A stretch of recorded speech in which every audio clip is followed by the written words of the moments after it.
Good evening and thank you for joining us. I'm Mary Nelson. Two Omaha firefighters hurt today as crews work to get a huge fire at the old Legacy Crossing apartments near 105th and Fort under control. It was called in around 1:30 this afternoon and is still an active scene. 3 News Now reporter Molly Hudson is there. Good evening, Mary. Starting with those firefighters, one was taken to the hospital while the other one, I'm told, stayed here on scene, but both have minor injuries. As far as the fire, it was so big that it reached 3-alarm status.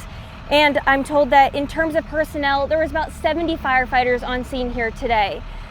Fire and smoke was initially coming from the first and second levels before eventually reached the third story and then went through the roof. Omaha Fire says the firewall in the building is doing its job, keeping the fire contained to the north. Being out here this afternoon, I could see how the wind has changed the direction of the smoke several times, something Assistant Fire Chief Joe Kneglia says is making this fire a little more difficult. You know, this one here, again, we're on top of the hill. You can see the breeze. It feels a little bit down here, but anytime we have that breeze, it does tend to make the fire worse as it keeps flowing and continuing to make the fire grow.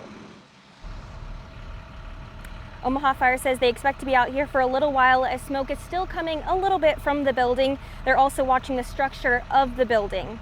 And as you can see behind me, there's just a little bit of smoke still coming from the top of the building there, but crews are still working on it and the cause is still under investigation. Near 105th and Fort, outside of Legacy Crossing Apartments, Molly Hudson, 3 News Now.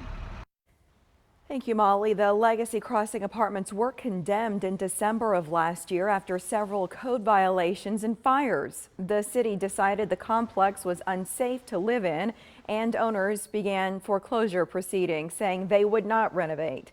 Residents were forced to leave their homes the week before Christmas. At the time, there were about 165 people and families living there.